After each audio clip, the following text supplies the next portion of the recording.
دیوبند میں ایک پروگرام تھا اور اس کی کچھ ویڈیوز شاید آپ حضرات نے دیکھی ہو.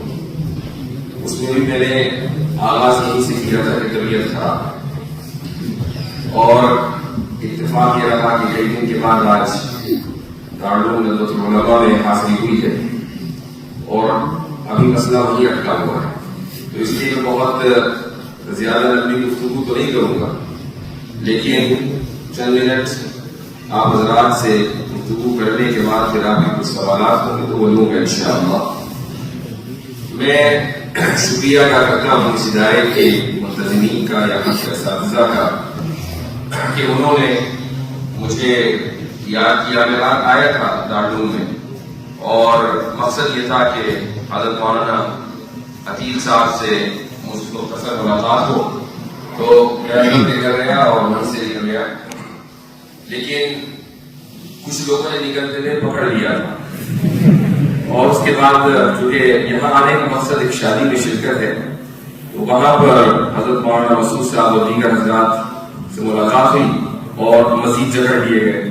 تو لیکن بہرحال آپ حضرات سے ملاقات مسعود تھی، مقرر تھی، تو یہ میری خوش نصیبی ہے کہ میں آج اس عظیم الشان ادارے میں موجود ہوں. میرا جو تعارف ہے وہ اس حوالے سے ہے کہ بھائی یہ رد الحاد کے میدان میں یہ شخص کچھ کام کر رہا ہے.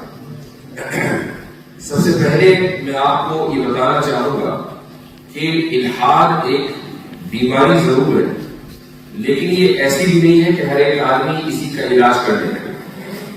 میں اس نظریے کو سخت ناپسند کرتا ہوں کہ اگر کوئی آدمی کسی کام میں لگا ہوا ہے تو وہ سمجھے کہ اسی کا کام سب سے اہم ہے.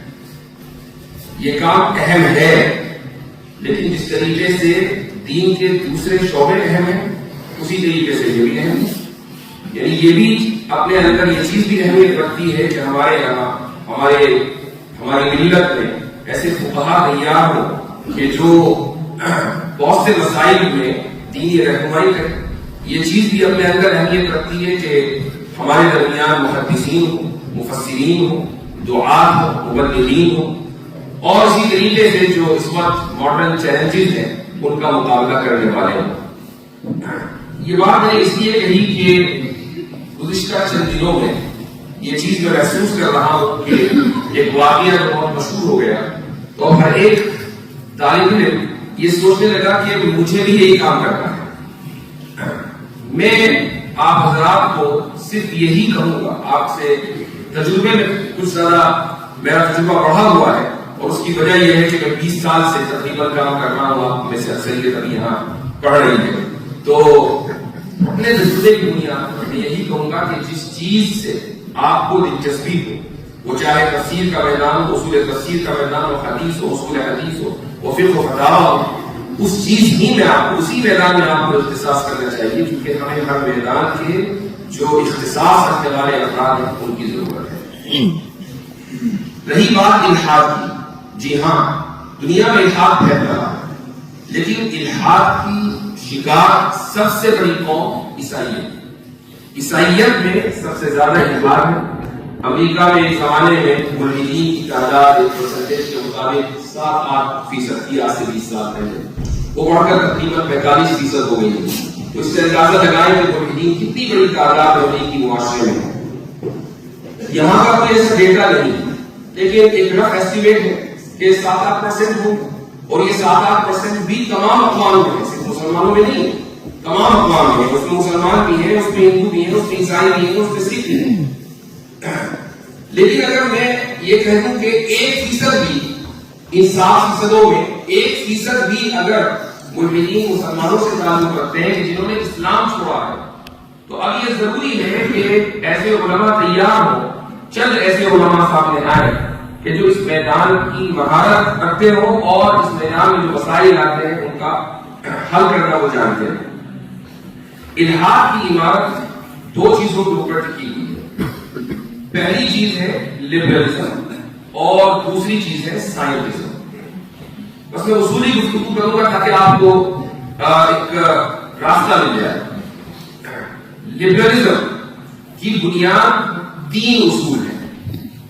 اس میں پہلا اصول ہے اصول مساوات، دوسرا اصول ہے اصول ضرر یا اصول مضرت، اور تیسرا اصول ہے پروگریسوزم۔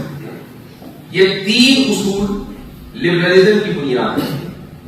اگر آپ کو کوئی شخص ایسا ملتا ہے کہ جو لبرلزم سے متاثر ہے تو وہ یقیناً اس بات کا قائل ہوگا کہ مرد اور عورت کے درمیان مکمل مساوات ہے، بلکہ مرد اور عورت کے درمیان نہیں، جو اس کے نزدیک جینڈر صرف دو نہیں ہیں بلکہ کہیں زیادہ ہے۔ یہ جو آج کل آپ LGBT اور ٹرانسجینڈر یہ الفاظ سنتے ہیں، مجھے اس پر یاد آیا کہ ایک مرتبہ میں اس طرح کی کلاس پڑھا رہا تھا، یہ غالباً بات ہوگی 2017-18 کی، تو جینڈر کا مسئلہ ڈسکس ہونے لگا، تو میں نے طلبا سے کہا کہ بھائی ذرا چیک کرو کہ جینڈر کی تعداد کہاں تک پہنچی ہے۔ تو اس وقت چیٹ GPT وغیرہ تو نہیں آیا تھا، لیکن ویکیپیڈیا تھا، تو گوگل کیا گیا، ویکیپیڈیا میں دیکھا گیا، ہم نے جینڈرز کاؤنٹ کیے تو اس وقت 109 یا 110 تھے۔ اب بظاہر تو مرد اور عورت دو جینڈر ہیں، اس میں سے 110 کیسے نکلے یہ تو وہی جانتے ہیں، لیکن اگر 2017 میں یا 18 میں 110 جینڈر تھے اور ہر مہینے کسی نہ کسی جینڈر کا اضافہ ہوتا ہے، چونکہ مینٹل لوگوں کی کمی تو ہے نہیں دنیا، تو اب آپ اندازہ لگا لیں کہ یہ تعداد کہاں تک پہنچ چکی ہوگی۔ تو جو حضرات مساوات کے قائل ہیں وہ ان تمام جینڈرز کے درمیان مساوات کے قائل ہیں۔ وہ یہ کہتے ہیں کہ جو حق مثلا ایل کا ہے وہی جی کا ہے، وہی بی کا ہے، وہی ٹی کا ہے، اور یہ بہت لمبی لسٹ ہے، اسی لیے آگے لگا دیتے ہیں پلس، کیونکہ کہاں تک چلیں گے، اب 200 لیٹرز تو کہیں گے۔ تو یہ پہلی بنیاد ہے۔ مساوات کا جو مسئلہ ہے یہ چلا ویسے مغرب سے ہے، لیکن ہر وہ معاشرہ جو مغربی تہذیب سے متاثر ہے، اور مغربی تہذیب سے ہر وہ معاشرہ متاثر ہے کہ جہاں اسکولی تعلیم مغربی جو خطوط ہیں ان کے اوپر استوا ہے، یہاں تک کہ اگر کوئی ایسا اسکول ہے جو مکہ میں ہے تو وہ شخص چاہے مکہ میں احرام میں 5 نمازیں جماعت کے ساتھ ادا کرتا ہو، اگر اس کے ذہن میں یہ بات ہے کہ تمام جینڈرز کے درمیان مساوات ہونی چاہیے تو وہ شخص غلط ہے۔ یہ پہلا اصول ہے۔ دوسرا اصول ہے اصول ضرر۔ اصول ضرر کا مطلب یہ ہے کہ ہر شخص آزاد ہے یہاں تک کہ وہ آپ کو مالی یا جسمانی اعتبار سے نقصان پہنچائے۔ اگر وہ مالی اور جسمانی نقصان پہنچاتا ہے تو اب اس کی آزادی پر پابندی لگائی جا سکتی ہے۔ مثلا ایک شخص ہے کہ کسی نے اس شخص نے فراڈ کیا کسی دوسرے شخص کے خلاف، تو فراڈ کے چارجز میں اس کو جیل میں ڈال دیا جائے گا کیونکہ اس نے دوسرے کو مالی نقصان پہنچایا، ایک نے کسی دوسرے کو مار دیا، قتل کر دیا، یا کوئی ایسا جرم کر دیا کہ جس سے سامنے والے کی صحت متاثر ہوئی، تو یہ شخص جو کہ جسمانی نقصان پہنچانے والا ہے تو اس کو بھی جیل میں ڈالا جائے گا۔ اس کی جو آزادی ہے اس پر پابندی لگے گی اگر وہ مالی یا جسمانی نقصان پہنچاتا ہے، لیکن اگر نقصان مالی نہ ہو جسمانی نہ ہو تو ایسے شخص کی آزادی کے اوپر پابندی نہیں لگائی جائے گی۔ اس اصول کی بنیاد پر دنیا بھر میں قوانین بنتے ہیں۔ مثلا اسلام میں، اسلامی شریعت میں قانون ہے ارتداد کے مطابق کہ اگر اسلامی حکومت ہے اور وہاں کوئی شخص مرتد ہو جاتا ہے تو اس کی سزا ہے، یہ اس کی مسئلہ ہے۔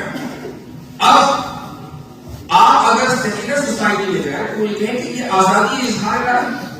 اگر کوئی شخص اپنا مذہب تبدیل کرتا ہے تو اس نے آپ کو کون سا مالی نقصان پہنچایا، اس نے آپ کو کون سا جانی نقصان پہنچایا، یہ اس کی آزادی کا مسئلہ ہے، آپ اس کی آزادی کو لمٹ نہیں کر سکتے۔ آپ دیکھتے ہوں گے کہ مغربی ممالک میں ایسا بہت ہوا گزشتہ 20-25 سالوں میں کہ کبھی قرآن کریم کا نسخہ جلا دیا گیا، کبھی آپ صلی اللہ علیہ وسلم کی شان میں گستاخی کر دی گئی۔ مجھے یاد ہے کہ 2008 میں امریکہ کے سابق صدر براک اوباما نے قاہرہ یونیورسٹی میں ایک تاریخی تقریر کی اور اس میں صدر نے اپنے ملک کے قوانین کا دفاع کیا تھا، چونکہ اس زمانے میں مسلم امت میں یہ چیز بہت ہی اس کا احساس بڑھتا چلا جا رہا تھا کہ بھئی ان ممالک میں آپ صلی اللہ علیہ وسلم کی شان میں گستاخی کیوں ہوتی۔ تو اس نے یہ اصول بتایا کہ چونکہ وہ شخص اپنی رائے کا اظہار کرتا ہے، کسی کو مالی اور جانی نقصان نہیں پہنچا رہا ہے، تو اس لیے اس کو یہ حق ہے کہ وہ اپنی رائے کا اظہار کرے۔ مغربی تہذیب اسی اصول ضرورت کو پڑھتا ہے۔ یہ دو اصول ہیں انٹیلیجنس. تیسرا اصول ایک تفصیل طلب ہے، اس لیے میں آگے بڑھتا ہوں. الحاد کی جو دوسری بنیاد ہے وہ ہے سائنٹزم. سائنٹزم اور سائنس میں بہت بڑا فرق ہے. سائنس کیا ہے؟ سائنس کے مظاہر ہم اس وقت دیکھ رہے ہیں. آپ کے سامنے ایک بڑا پروجیکٹر رکھا ہوا ہے، اسکرین رکھی ہوئی ہے، آپ میں سے بہت سے کے ہاتھ میں فون ہے، یہ پنکھے ہیں، یہ لائٹ ہے، یہ سارے کے سارے سائنس کے مظاہر ہیں. اگر سائنس ترقی نہ کرتی تو یہ مظاہر یہ ہمیں نظر نہ آتے اور اسے استفادہ نہ کر رہے ہوتے. تو یہ ممکن نہیں ہے کہ کوئی بھی شخص اسلامی اعتبار سے، شرعی اعتبار سے سائنس کی مخالفت کرے. یہ ممکن نہیں. سائنس تو ہماری خادم ہے اور ہم مخدوم ہیں، تو ہم اپنے خدام کی مخالفت کیوں کریں؟ اصل مسئلہ ہے سائنٹزم. سائنٹزم کیا ہے؟ جو ڈبیٹ ہوئی تھی 20 تاریخ کو، اس میں ہمارے ڈبیٹ کرنے کی مفتی شمائل صاحب نے یہ لفظ بولا تھا. انہوں نے کہا کہ ہمیں سائنس کا مسئلہ نہیں ہے، ہمیں سائنٹزم کا مسئلہ ہے. سائنٹزم کیا ہے؟ سائنٹزم کا مطلب یہ ہے کہ ہم سائنس کو حق اور باطل جاننے کا آخری پیمانہ سمجھ لیں. سائنس ہی کی بنیاد پر یہ دیکھ رہے کہ صحیح کیا ہے، غلط کیا ہے، مورل کیا ہے، امورل کیا ہے، یعنی کون سی چیز اخلاقی ہے اور کون سی چیز غیر اخلاقی ہے. سائنس ہمیں بتائے. یہ ہے سائنٹزم. لیکن یہ عجیب و غریب بات ہے کہ اسکول اور کالجز میں پڑھے ہوئے نوجوان جو الحاد کے دلدل میں دھستے چلے جا رہے ہیں، انہیں سائنس اور سائنٹزم کے درمیان فرق نہیں پتا. وہ یہ کہتے ہیں کہ ہم اللہ تعالیٰ کو اس وقت مانیں گے جب سائنس کے ذریعے ہمیں پتا چلے گا کہ اللہ موجود ہے. ہم خدا کے اوپر، جنت کے اوپر، جہنم پر، فرشتوں پر، ان سب چیزوں کے اوپر جو عالم غیب ہے اس پر ایمان اس وقت لائیں گے جب ہمیں یہ پتا چلے گا کہ سائنس نے اس کو کنفرم کر دیا ہے. اب سائنس کیسے کنفرم کرتی ہے؟ سائنس کا ایک میتھڈ ہے. اس میتھڈ کی بنیاد پر ہی آپ سائنٹیفک تھیوری پیش کرتے ہیں. وہ میتھڈ میں بتا دیتا ہوں. سب سے پہلی چیز آتی ہے آبزرویشن، ہی مشاہدہ. آپ نے سنا ہوگا یا پڑھا ہوگا کہ آئزک نیوٹن ایک مرتبہ کسی درخت کے نیچے بیٹھا تھا تو اس کے سر پر کیا گرا تھا؟ سیب. اب ظاہر ہے کہ سیب ایسا تو نہیں ہے کہ آئزک نیوٹن کے سر پر دنیا میں پہلی مرتبہ گرا تھا، اس سے پہلے سیب گرا نہیں کرتے تھے بلکہ اڑا کرتے تھے. ایسا تو نہیں تھا. لیکن اس نے اس ایک فینومینا کو دیکھا اور سوچا کہ یہ سیب گرا ہے، کیوں گرا؟ سوچا اس سے پہلے بھی لوگوں نے تھا اور لکھ بھی دیا تھا. استعمار کا مسئلہ یہ ہے کہ وہ ہر چیز چراتا ہے اور اس کے بعد پیٹنٹ کر دیتا ہے. یہ جو لا آف گریوٹی ہے، ایسا نہیں ہے کہ لوگوں کو پہلے سے پتا نہیں تھا. قانون سے پہلے سے بھی لوگوں کو پتا تھا. مسلم سائنسدان پر بات کر چکے تھے، فلاسفرز پر بات کر چکے تھے. لیکن مغرب نے اپنے دور میں، جس پر جو استعمار کا دور تھا، انہوں نے ہر چیز کو، ہر قانون کو پیٹنٹ کر دیا. اب لا آف گریوٹی وہی نیوٹن نے، جتنے بھی قوانین ہیں نیوٹن نے. تو نیوٹن نے سب سے پہلے ایک چیز کا مشاہدہ کیا. مشاہدہ کرنے کے بعد اس نے ایک مفروضہ تیار کیا، اس کو بولتے ہیں ہائپوتھیسس. اس ہائپوتھیسس کے بعد اس نے ڈیٹا اکٹھا کیا. ڈیٹا کس طریقے سے اکٹھا کیا ہوگا؟ مثلا کبھی سیب گرایا، پھر پنکھ گرایا، پھر کاغذ گرایا، پھر کوئی اور چیز گرائی، یعنی الگ الگ وزن کی چیزیں گرائی اور دیکھا کہ کتنی دیر میں اوپر سے نیچے آتی ہے. یہ ہے ڈیٹا کلیکشن. ڈیٹا کلیکشن کے بعد اس نے ڈیٹا کو اینالائز کیا. ڈیٹا اینالائز کرنے کے بعد اس نے نتیجہ نکالا. اس نتیجے کو ہم سائنٹیفک تھیوری بولتے ہیں. تو اب دیکھیں سائنس کس طریقے سے کام کرتی ہے. مشاہدہ ہے، اس کے بعد ہائپوتھیسس ہے، اس کے بعد ڈیٹا کلیکشن ہے، اس کے بعد ڈیٹا انالیسس ہے. ڈیٹا انالیسس کے بعد پھر آتا ہے سائنٹیفک تھیوری. تو اگر کوئی سائنٹیفک تھیوری ہے تو وہ اسی وقت تھیوری بنے گی جب اس پورے پروسیس سے گزر کر جائے. اب ہوتا یہ ہے کہ اسکولوں اور کالجز میں سائنس کے نام پر بہت سے مفروضوں کو تھیوری کہہ کر پڑھایا جاتا ہے. مثال کے طور پر آپ نے سنا ہوگا ملٹی ورس تھیوری. یہ ملٹی ورس تھیوری کیا ہے؟ ملٹی ورس کا مطلب یہ ہے کہ یہ جو یونیورس ہے اس کے علاوہ اور بھی یونیورس ہے. یہ یونیورس اس یونیورس سے نکلا ہے، وہ اس یونیورس سے نکلا ہے، وہ اس یونیورس سے نکلا ہے، یعنی تسلسل. ٹھیک ہے، تسلسل یعنی انفینٹ ویگریس. یہ لفظ آپ نے بار بار سنا. اب آپ ملٹی ورس تھیوری والوں سے پوچھیں کہ بھائی یہ تھیوری کیسے بنی؟ جو کہ تھیوری بننے کے لیے آبزرویشن ضروری ہے. آپ نے تو اس یونیورس کا مشاہدہ نہیں کیا، چاہیے کہ آپ اس یونیورس کا مشاہدہ کریں جس سے یہ یونیورس نکل کر آیا. پھر اس یونیورس کا مشاہدہ کرنے کے بعد آپ کے پاس ڈیٹا بھی ہونا چاہیے، ڈیٹا انالیسس بھی ہونا چاہیے. آپ کے پاس تو کچھ بھی نہیں. اس بنیاد پر آپ نے ملٹیورس کو تھیوری کیسے کہا؟ اور تھیوری کا لفظ ملٹیورس کے ساتھ چلا کر اسکولوں کالجوں میں پھیلا دیا گیا اور ان کو یہ بتا دیا گیا کہ یہ یونیورس، یہ کائنات جس میں ہم رہتے ہیں، یہ قدیم ہے، یہ ازلی ہے. اس سے پہلے ایک اور یونیورس تھا، اس سے پہلے ایک اور یونیورس تھا، تاکہ خدا کی ضرورت ہی نہ رہے. اور وہ بچہ کہ جو سائنس کی کتاب قرآن یا بائبل سمجھ کر پڑھتا ہے، وہ یہ سمجھتا ہے کہ میرا ٹیچر جو بتا رہا ہے یہ کتاب میں جو لکھا ہوا ہے یہ ہم پہ آخر ہے، لہٰذا خدا موجود نہیں ہے، یہ الہات کی دنیا ہے. تو سائنس کے نام پر بہت سی مرتبہ فراڈ کیا جاتا ہے. سائنٹزم یعنی سائنس کو حق اور باطل کے جانچنے کا معیار بنا لینا، یہ سائنٹزم ہے. لیکن آپ کسی بھی سائنس کا سے، وہ چاہے آئنسٹائن ہی کیوں نہ ہو، وہ ناسا میں کام پورا کر رہا ہو،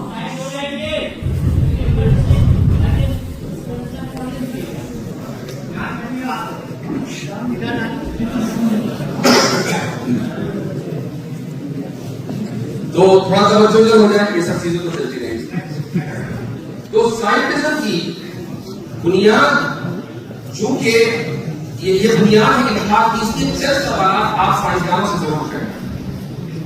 ان میں پہلا سوال، اور میں گارنٹی سے کہہ رہا ہوں کہ دنیا کا کوئی بھی سائنٹسٹ سائنس کی بنیاد پر ان سوالوں کا جواب نہیں دے سکتا. آپ اس کو لکھ لیجیے. سب سے پہلا جو سوال ہے، اور یہ میں ایک اہم سوال آپ کو دے رہا ہوں، اس لیے توجہ ادھر رکھیں. پہلا سوال یہ ہے کہ سائنس حق اور باطل کے پہچاننے کا معیار ہے، اس کی سائنسی دلیل کیا ہے؟ آپ یہ سوال کسی سائنسداں سے کریں، سورہ قیامت کا سائنس کی بنیاد پر وہ جواب نہیں دے پائے. چونکہ یہ جو سوال ہے یہ علمیات سے متعلق ہے. علمیات کو انگریزی میں کہتے ہیں ایپسٹیمولوجی، اس کو عربی میں کہتے ہیں اسباب المعرفہ. تو یہ سوال آپ کو ایپسٹیمولوجسٹ بتائے گا کہ سائنس کسی علم کا پیمانہ ہے یا نہیں ہے. اب اگر آپ سائنس سے یہ سوال کریں تو سائنس کے پاس اس کا جواب نہیں ہے.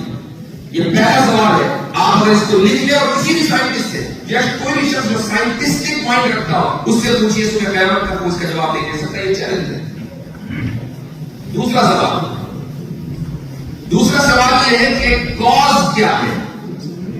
آپ نے کاز اینڈ ایفیکٹ اس ڈبیٹ کے اندر سنا ہو، اور ایک ایسا لفظ کوئی جو اس ہفتے سب سے زیادہ گوگل کیا گیا وہ سمجھ جانتے ہیں کنٹینجنسی. یعنی یہ لفظ چڑ بن گیا پورے ایڈوکیٹ صاحب. اور وہ لوگ کہ جو اس کا تلفظ بھی نہیں کر پا رہے تھے، ماشاءاللہ بڑے کانفیڈنس کے ساتھ بولتے ہیں کنٹینجنسی. کم سے کم ڈبیٹ کا یہ فائدہ ہوا کہ ان کی ووکیبلری میں ایک لفظ کا اضافہ ہو گیا.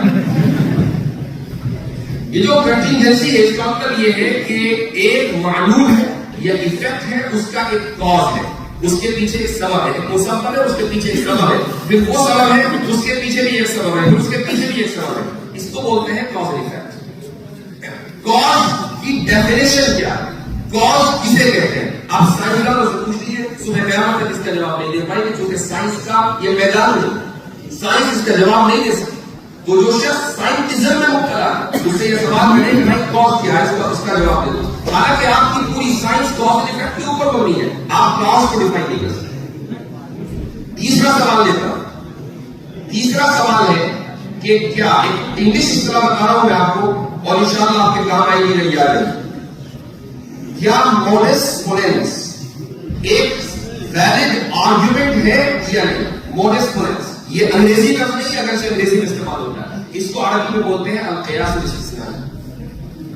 قیاس استثنائی قرآن میں بھی آیا، لو کان فیہ آلیۃ الا اللہ لفسدتا، کہ اگر آسمان و زمینوں میں ایک سے زائد معبود ہوتے، ایک سے زائد خدا ہوتے تو یہ پورا نظام تباہ ہو چکا ہوتا، پورا نظام بیکار ہو چکا ہوتا. لیکن بیکار نہیں ہوا، تباہ نہیں ہوا، ثابت ہوا کہ ایک سے زائد خدا نہیں ہے. یہ استدلال قرآن کا ہے، اس کو قیاس استثنائی کہا جاتا ہے. اسی کو انگریزی میں مورس پولینس کہتے ہیں. اب قیاس استثنائی حجت ہے یا نہیں ہے؟ سائنس سے پوچھے، سائنس کے پاس کوئی جواب نہیں ہے. لیکن اگر آپ سڑک پہ چلتے ہوئے کسی شخص سے بھی کہ جس نے زندگی میں کبھی سائنس نہ پڑھی ہو، فلسفہ نہ پڑھا ہو، علم کلام نہ پڑھا ہو، کوئی کتاب نہ پڑھی ہو، وہ مدرسے میں گیا ہو، اسکول میں گیا ہو، اس سے پوچھے کہ بھائی میں اگر اس طرح سے آرگومنٹ کروں کہ اگر بہت سارے خدا ہوتے اور ہر ایک اپنا نظام چلا رہا ہوتا تو کیا یہ نظام دنیا کا باقی رہتا؟ تو ایک جس طرح کا یہ استدلال ہر ایک کو سمجھ میں آتا ہے. قرآن کے استدلال کی خاصیت یہ ہے کہ ہر چلتے پھرتے شخص کو سمجھ میں آئے گا، چاہے اس کا کوئی تعلیمی بیک گراؤنڈ ہو یا وہ بڑے سے بڑا سائنسدان ہو، سائنس کے پاس اس کا کوئی جواب نہیں ہے۔ ایک اور آپ کو سوال دیتا ہوں، وہ سوال یہ ہے کہ سائنس ہمیں یہ بتاتی ہے کہ جب ایک عورت حاملہ ہوتی ہے، پریگننٹ ہوتی ہے، تو اس کے اتنے دنوں کے بعد پیٹ میں پلنے والا بچہ درد محسوس کر سکتا ہے۔ یہ سائنس نے ہمیں بتایا۔ وہ 2 مہینے ہو سکتے ہیں، 3 مہینے ہو سکتے ہیں، یہ سائنس نے ہمیں بتایا۔ لیکن یہاں سوال یہ ہے سائنس سے کہ کیا جب بچہ درد محسوس کرنے لگے اس وقت ابورشن کرنا اخلاقی عمل ہے یا غیر اخلاقی؟ بچہ جس وقت درد محسوس کرنے لگے، سائنس نے ہمیں بتا دیا، اب یہ بتائیے کہ ابورشن کرنا اخلاقی عمل ہے یا غیر اخلاقی عمل ہے؟ سائنس نے قیامت تک اس کا جواب نہیں دے سکتی، کیونکہ سائنس اخلاقیات کے لیے نہیں ہے۔ جبکہ اخلاقیات کا سوال ہر انسان کا سوال ہے۔ ہر انسان چاہتا ہے یہ جانے کہ کیا چیز مورل ہے اور کیا چیز امورل ہے۔ میں اپنے آپ کو اچھا کیسے بناؤں، ہر انسان جاننا چاہتا ہے۔ سائنس کے پاس اس کا کوئی جواب نہیں۔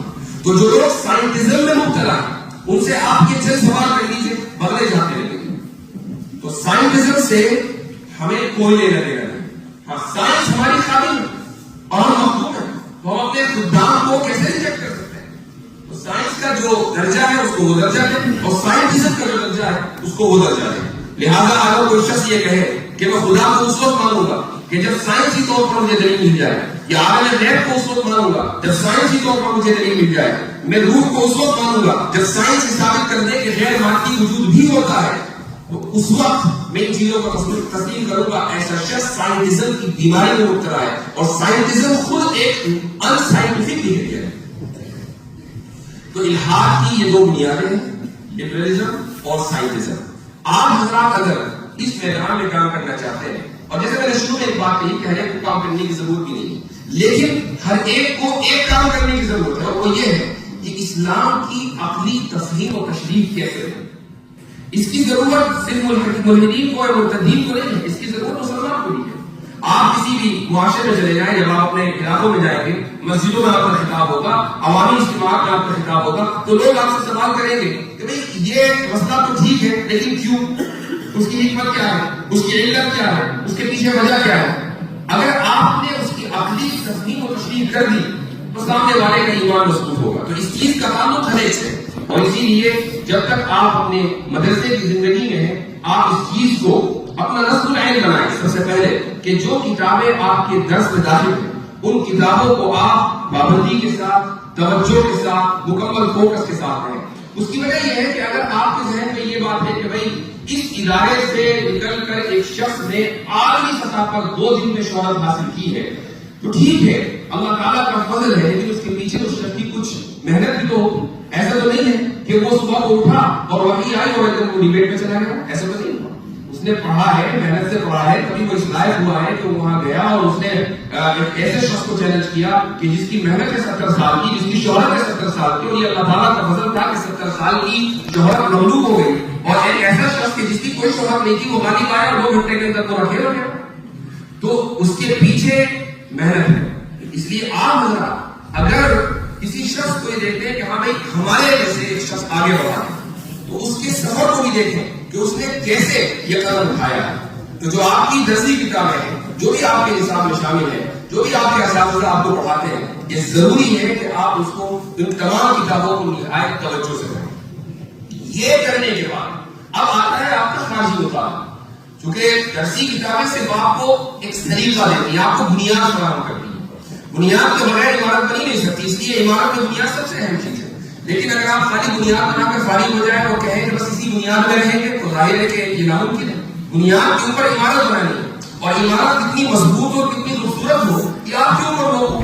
جتنا آپ مطالعہ کریں گے، خارجی مطالعہ کریں گے، اتنی ہی آپ کی جو عمارت ہے علمی وہ مضبوط ہوگی، وہ پائیدار ہوگی اور اٹریکٹیو ہوگی، یعنی لوگوں کو اپنی طرف بلائیں گے، لوگ چاہیں گے کہ اس عمارت کا وزٹ کریں۔ یہ تبھی ہوگا نا کہ جب آپ کے پاس مطالعہ ہو، مطالعے کی قوت ہو، استدلال کی قوت ہو، اور آپ کے پاس ڈلیوری کی پاور ہو، یعنی آپ یہ جانتے ہو کہ میں اپنے علم کو ڈلیور کیسے کروں۔ اس کے لیے لسان قوم جاننا ضروری ہے۔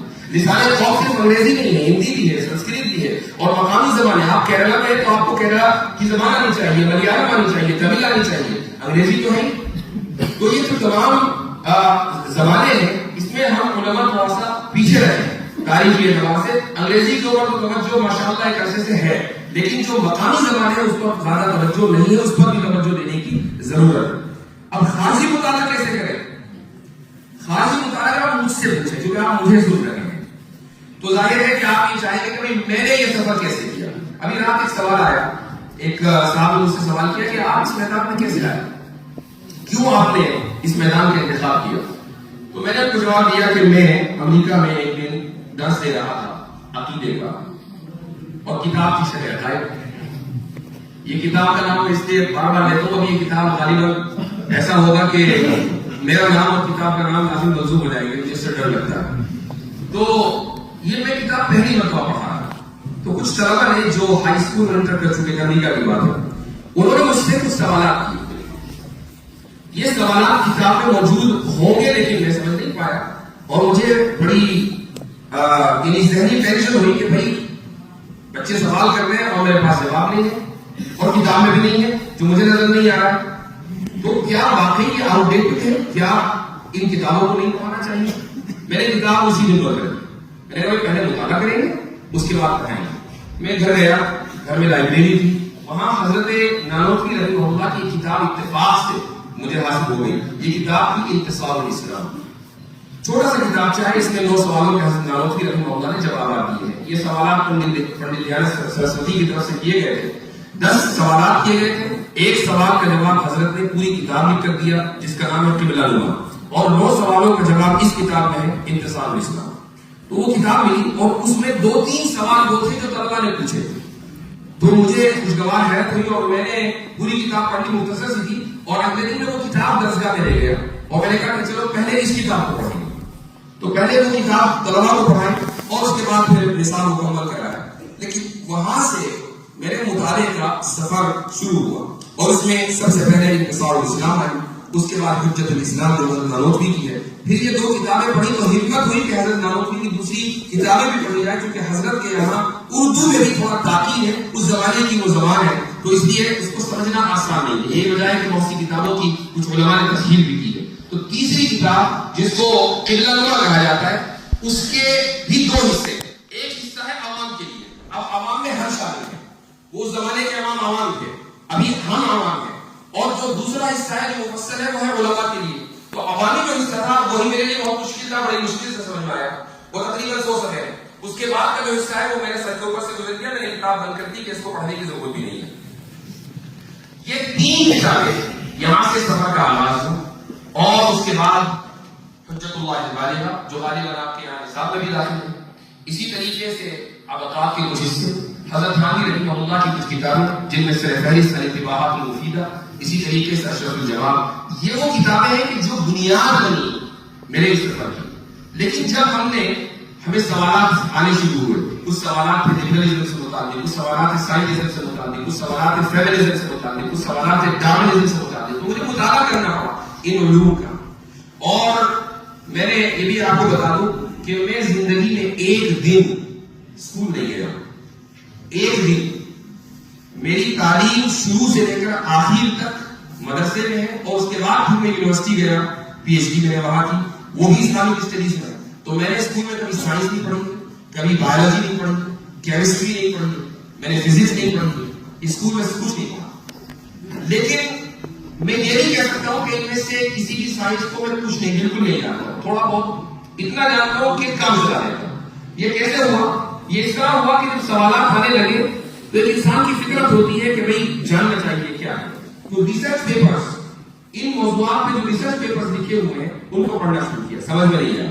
تو پھر میں نے ایک ویب سائٹ کھولی, اس کا نام ہے خان اکیڈمی. ٹھیک ہے, اب آپ دیکھیں خان اکیڈمی بچوں کے لیے کہ ان کے ٹیوشن کے لیے, میرے اسکول میں کلاس میں ٹیچر نے کچھ سمجھایا نہیں سمجھایا, خان اکیڈمی میں جاؤ ویڈیو دیکھو اور آپ کو وہ سمجھ میں آ جائے گا. اس کی کچھ ویڈیوز میں فزکس کی دیکھی, کچھ ویڈیوز کیمسٹری کی دیکھی, اور اس طرح کانسیپٹ سمجھ میں آ گئے. یوں جا کر کاسمولوجی کا اور اسی طریقے سے ڈارونزم کا مطالعہ ہوا, اور پھر جب یہ مطالعہ ہو گیا تو پھر کورس پڑھایا. چونکہ میرا طریقہ یہ ہے کہ اگر مجھے کتاب پڑھنی ہوتی ہے تو میں پڑھا دیتا ہوں, چونکہ کتاب کو پڑھنے کا سب سے بہتر طریقہ یہ ہے کہ اس کو پڑھا لیا جائے اور وہ پھر ذہن میں نہیں رہتی. تو جب ڈارونزم کو میں نے پڑھنا شروع کیا اور ایک موٹر بھی حصہ پڑھ لیا تو ذہن میں آیا کہ پڑھ لے گا. تو اپنے طلباء کو پڑھایا, پھر ایک کورس مرتب کیا, اسی کورس کو مفتی شمائل نے پڑھا. 2 سال کا وہ کورس تھا تحفظ المراکز کے نام سے, تحفظ الفلاسفہ کے نام پر. یہ کورس 2-2.5 سال چلا, الحمدللہ مرتب ہو چکا ہے. 9 اپریل کو 6 جلدوں میں اس موضوع کے اوپر کتاب آ جائے گی. 6 جلدوں میں ہے انشاءاللہ, آپ تک پہنچ جائے گی رد الحاق کے اوپر.